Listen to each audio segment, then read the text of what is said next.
Welcome to your friends. Juan Enrique Toro here, sharing another message with you today. Today our message is entitled, Pressure is a Privilege. Let me unpack that with you today. So I'm a big fan of swimming. And last year, 2021, we had the Summer Olympics, and I was very interested in following the swimming competition. Particularly the swimming of one swimmer, Caleb Dressel, who ended up winning 5 gold medals in these Olympics, a fantastic accomplishment. Of course, after everything was done, he was interviewed, and I was interested in seeing some of his comments. And the interviewer asked him, Caleb, how is it for you being a world-class athlete competing in this Olympics? What is the pressure like for somebody like you? And Caleb answered very honestly, very directly. He said, pressure is hell. Unexpected, right? Pressure is hell. He says, when I first arrived here, I wasn't eating. I couldn't sleep well. I lost 10 pounds in the first week when I was here, right? In the preliminaries, I didn't do as well as I wanted. I was not able to control the pressure. Now, this is very surprising from a world-class athlete who trains years for this opportunity to swim, right? You would think that all that training, he would be ready to, swim under pressure. And yet he says pressure is hell. Whew. Now, fans of this channel are fans of transformation. We love growth, we love transformation, we love rising up higher. We also are very positive thinking people, right? We like to express positivity. If we were to be put into a philosophical camp, we'd be called idealists, right? And we're really good at seeing the light, knowing grace, feeling God's peace. But we're not so good about sharing with one another when things are going a little tight. When we have some sadness, when we have some grief, when we have some challenges that seem to be knocking us down time and again, and we try to rise up only to be knocked down again. We have trouble expressing this to one another. Sometimes we're embarrassed by our lack of ability to overcome. And so either we don't show up or we set ourselves aside.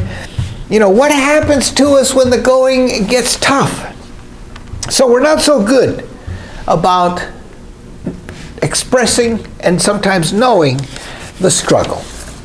Now, when I say that, I have a personal example. When January 1st came around this year, 2022, sat down to do my New Year's resolution. And I decided that this year was the year that I was going to finally face my deepest consciousness about the manifestation of money. I wanted to overcome any limiting beliefs that I had about my relationship with money. Actually, my wife got involved with this as well. We started talking about it. We agreed we'd have a weekly session together where we kind of talk about this. We decided to do some specific meditations. We decided to do a monthly therapy to uncover some subconscious beliefs about money. We decided to take a course, some involving meditation, some others, some. We started doing all the things that we know how to do. We started reviewing our own thoughts and feelings around money, our own limitations, and we came up with an affirmation. And my affirmation said, I am a master money manifester. Boom. Wow. I am a master money manifester. Right? Boom. Now, for those of you versed in metaphysics, right? Those of you who understand the process of life, what would you guess would happen to somebody who jumps into the arena and declares powerfully, I am a master money manifester? And as you're watching this, I can feel and I can hear your thoughts. And of course, you're absolutely right. When you enter the arena with that kind of thought, everything unlike itself will show up. This is what the philosophers Ouspensky and Gurdjieff called a second force, right? Which is, you want to affect some positive change in your life. You want to come out of the comfort zone. You want to go beyond the limitation. And the minute you do, a second force comes up. Something that seems to resist the change that you want to implement. Now, this is absolutely natural, and this is absolutely the way things happen. But of course, it's hard to face. So in my case, I happen to be a full-time chaplain in a healthcare facility. Thank you, God, for that. But in addition to that, I have 3 other ministries that I do to help myself not only extend my mission and vision in life, but also to generate some income, which, by the way, is part of this ministry. Offering these YouTube videos is part of that ministry. So I'll just take a moment to invite you to look up top at the PayPal link there, and you can make a donation that would help me out to keep these videos coming. Okay, if you like these videos, give us a little thumbs up, and also see in your heart if you like to make a donation. And so I started noticing that of these 3 ministries, as I was looking at the numbers in March, I noticed that in compared to last year, for the first 3 months, right, I was receiving about half of what I was doing last year. Now this was I knew things were down a little bit, but I didn't realize that they were down that much, right? This is, I was getting about half of the opportunities, half of the situations, and, about less than half of the money. And I realized that, I had to do something about this. And so things in the household were a bit tight, right? In fact, one weekend, things were so tight that we needed toilet paper in the house. And we didn't have enough cash to go to the regular store and buy the toilet paper. So we ended up digging up the Home Depot card and going to Home Depot to buy toilet paper, right? That's what happened. So, in my case, I was suffering from financial pressure. And just like Caleb Dressel says, pressure is hell. You come to feel embarrassed when you don't have enough money to get toilet paper for the house. So, what do you do about this? Now, maybe financial pressure is not your big pressure, but we all have our own buttons, right? Now, what do you do with something like this? Well, when you want to change something in your life, you have to realize that you start where you are, of course. And you have to realize that wherever you are is, you've been stuck, you've been a little comfortable, maybe addicted, right, to something, and you're wanting to jump out of that. You want to change that. And with that desire to change will come the consequences of that desire. That's the part we forget sometimes. So, if I want to become a master money manifester, I have to see and admit my own limitations, and to just say to myself that the consciousness that I've developed up to this point regarding money just wasn't cutting it. I needed to bust out of that. I needed to go beyond what I'd done in the past. And I had to assume the consequences. Now, I was seeing the consequences with the less than half income in these 3 other ministries that I have. So, change is going to involve resistance, right? The minute you want to change something, go beyond the comfort zone, there is going to be resistance, and let's equate resistance with pressure. All right, for the purposes of this message here today, resistance is pressure. So change implies pressure. Now, I'm going to drop a little truth bomb for you. And here's the truth bomb. Pressure is obligatory if you want to change. Pressure is obligatory if you want to change. So, for viewers of this channel, we're all down with transformation and growth. Maybe we're not quite so down with dealing with pressure. Now, pressure is that impulse to rise up, to come up higher. Take a deep breath, people. This is hard sometimes to listen to, right? It's a sour pill for us to swallow today. But what's important is how we deal with the pressure. How we deal with the pressure makes all of the difference. And this is why when I was researching this idea, I came across the quote from Billie Jean King, the tennis star from years ago, who said this. She said, "Pressure is a privilege." Now I read that and I scratched my head. I go, wow, that seems to be a world that I don't quite understand. So I decided to jump into it and see what is it that she's talking about. What does she mean pressure is a privilege? So we are overcomers when we learn to deal with the pressure. We have to come and understand that it is part of our training. It is part of life. This is true for the world-class athlete, as it is for anybody on the hero's journey, which I know each of you are on. We love the idea of being overcomers. How we deal with the pressure of that overcoming is the key. Now, in that quote from Billie Jean King, pressure is a privilege. I love the word privilege, right?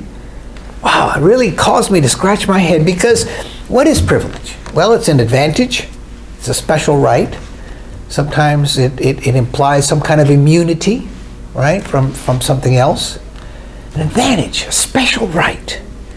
And so we have to understand that when we're dealing with the pressure, we're dealing in an area that is special, that it is an advantage, that it is something that gives us immunity.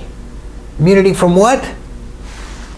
From the previous way of being, from the comfort. Now, I want to share with you this quote from Isaiah, the prophet Isaiah in the Old Testament. This is Isaiah 30:20. And he says, "Though the Lord may give you the bread of adversity and the water of affliction." Very poetic.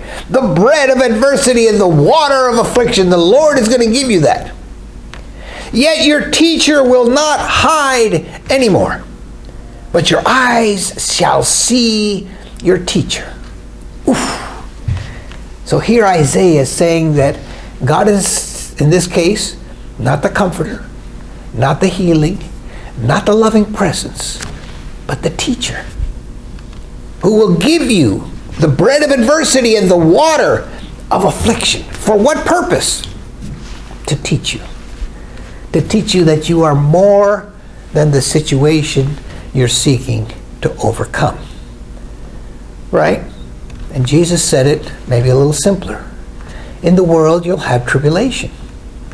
I have overcome the world. Be of good cheer. I have overcome the world.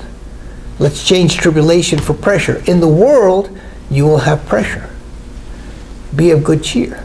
I have overcome the world. Now, Jesus, as our way shower, is telling us that he found a way through, and he's teaching us that we can find a way through. We can overcome the world, overcome the pressure. So let's go back to Caleb Dressel. So in this interview, he said, yes, pressure is hell. Lost 10 pounds, couldn't eat, couldn't sleep, didn't do so well in the preliminaries. But by the end of the finals, when the finals finally came around, I was able to control it. Boom. I was able to control it. Right? So during the interview, they had noticed that every time the swimmer came out of the pool, he was mumbling something to himself. He was like speaking to himself. They asked him about it. And he says, yeah, I like to quote a psalm, right, from the Bible, one of the Psalms. And it wasn't clear which psalm he was quoting, but it doesn't matter. What he was doing is that he had a process to deal with the pressure. He was using some affirmation, some spiritual prayer, some spiritual movement inside of himself to understand that pressure is a privilege, to help him remember that and to put it in the correct context so that he could deal with the pressure effectively. Now that's what we're all about, right? So, on the outside, the world is going to offer us pressure, right? And yet, what we know about pressure is it is best if we can take control of that and pressure ourselves. You see, when it comes from the outside, sometimes we see ourselves as victims. We see ourselves as less than. We sometimes can't meet the challenge that the outside world is giving us. So it is best to do a little spiritual jujitsu and take that outside pressure and review it, see if it's something that you really want, and then impose your own personal pressure upon yourself. That takes the victimhood out of it, puts us in the right context of dealing with the pressure effectively. Now, here's a quote from Tony Robbins, right? Tony Robbins summed up in one sentence. He says, the secret to an extraordinary life, listen to that, the secret to an extraordinary life is to demand more from yourself than anyone else can expect from you. To demand more of yourself than anyone else can expect from you.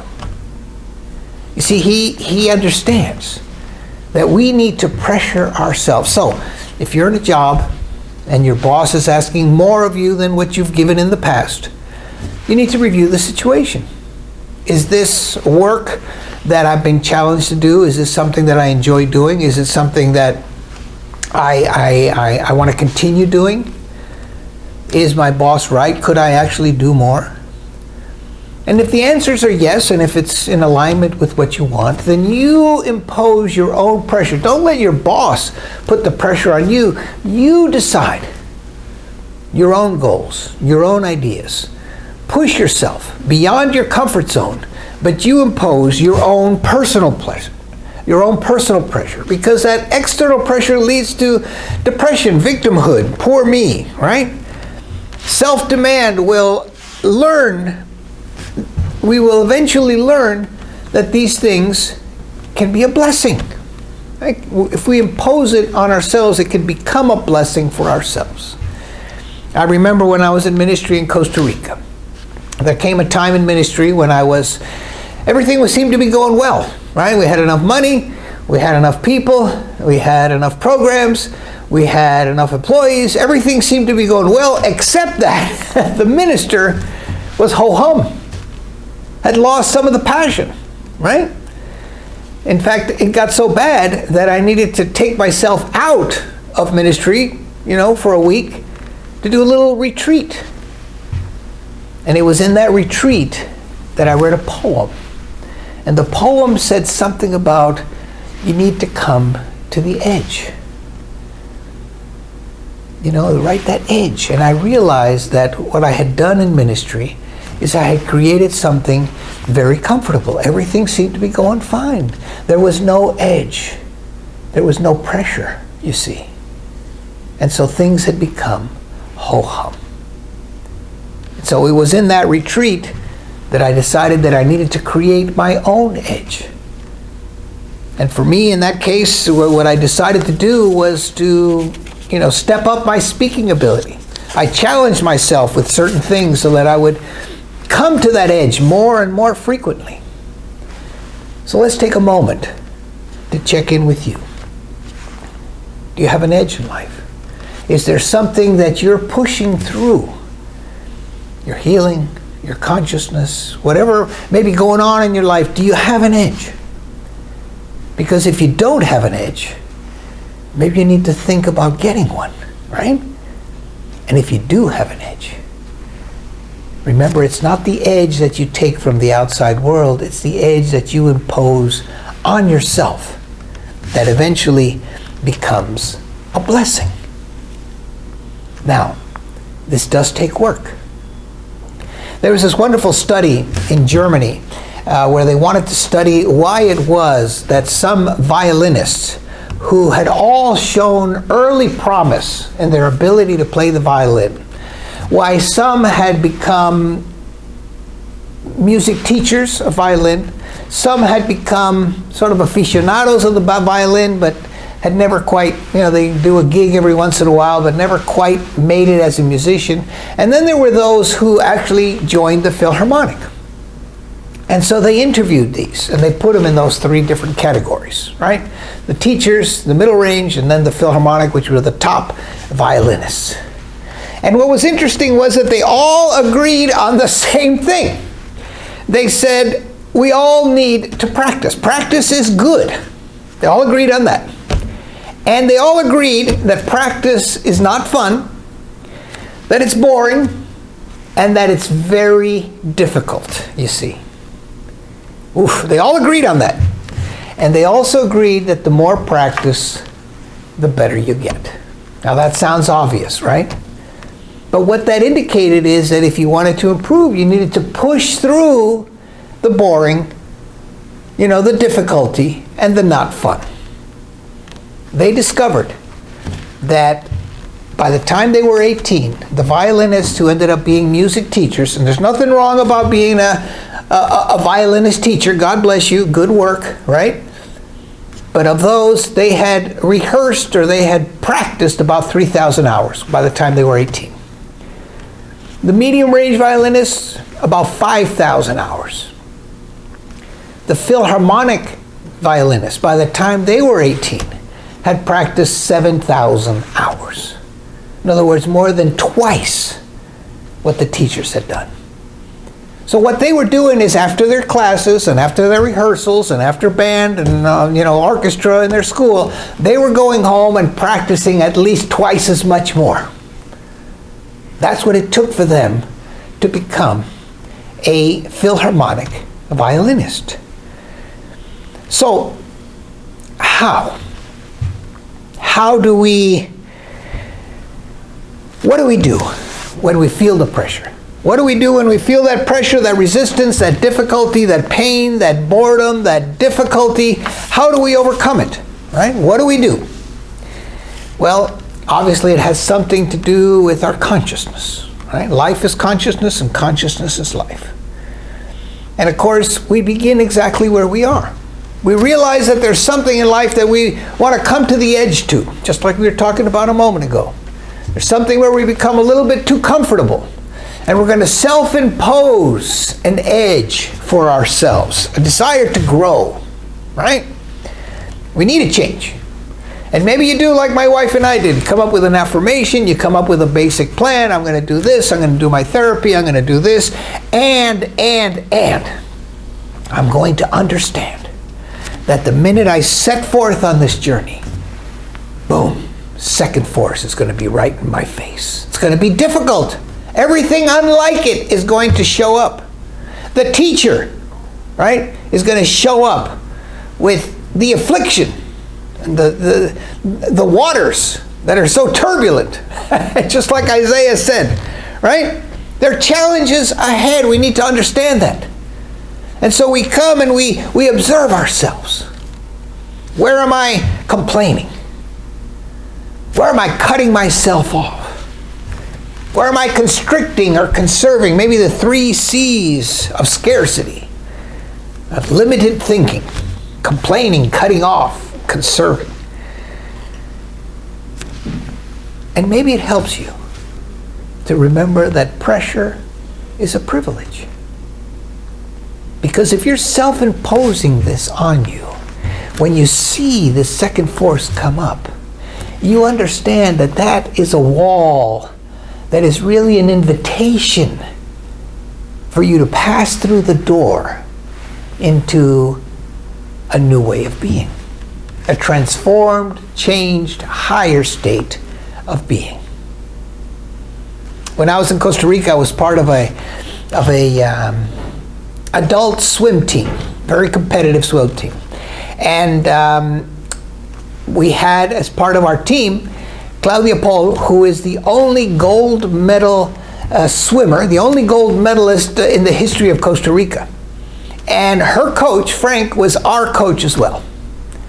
And so we would swim in the mornings, and we'd swim for about an hour and a half, and after an hour and a half, all of us would leave, and Claudia would stay with Frank and to continue her training. Sometimes I would sit by and just observe. And I would see that, Frank would say, all right, let's do some sprints. She'd get up on the diving block, blow the whistle, in she goes, swims as hard as she can, comes in, decent time. Again, right? Gets up, she's breathing hard. He blows the whistle, boom, she's in the pool again. Comes back, time. Again, right? So one day I asked Frank, I said, Frank, what is the key to creating a world-class champion in swimming? And he says, well, of course, natural ability is a big help. The athlete needs to be very impassioned about the sport that they have, basic things. But he said the most important thing, I'll never forget this, he said the most important thing is that when that athlete is in the water and pushing hard, and the body and the brain are screaming to shut down. I can't breathe anymore. I can't move a muscle. This hurts too much. The body is screaming to shut down and stop. That the swimmer sees that as a doorway. That if they can pass through, they're going to improve. So they welcome that edge. They welcome that pain, that difficulty. They welcome it because they know that if they can push through, they're getting better. And we're just like that, right? So when challenge comes up and the difficulty is facing us, remember, pressure is a privilege. It makes us special, gives us the ability to create at a new and higher level. It is a privilege. So thank you, God, for this pressure. I'm going to push through this. And that's what I've been doing in my ministries. I've been working on, strategies to be able to push through so that I can, be a little bit more on that edge, pushing through the difficulty, the boredom, right? The not fun. So that I can accomplish, that idea of overcoming the pressure. So I'd like to close today with a poem, and you know this poem. This poem is called Invictus, and it's by William Ernest Henley, written in the 19th century, an English fellow. And what you need to know about this poem is that he started writing these poems when he was in the hospital. He had some kind of arthritic situation that caused one of his legs to be amputated from below the knee. And while he was in the hospital recovering from that amputation, he started writing poetry. And this poem came from that experience as a young man. So, listen to this, think of his situation. Invictus. Out of the night that covers me, black as the pit from pole to pole, I thank whatever gods may be for my unconquerable soul. In the fell clutch of circumstance, I have not winced or cried aloud. Under the burgeonings of chance, my head is bloody, but unbowed. Beyond this place of wrath and tears looms but the horror of the shade, and yet the menace of the years finds and shall find me unafraid. It matters not how strait the gate, how charged with punishments the scroll. I am the master of my fate. I am the captain of my soul. I am the master of my fate. I am the captain of my soul. So dear friends, Juan Enrique Toro saluting all the captains of their souls, reminding you, life is consciousness. Consciousness is life.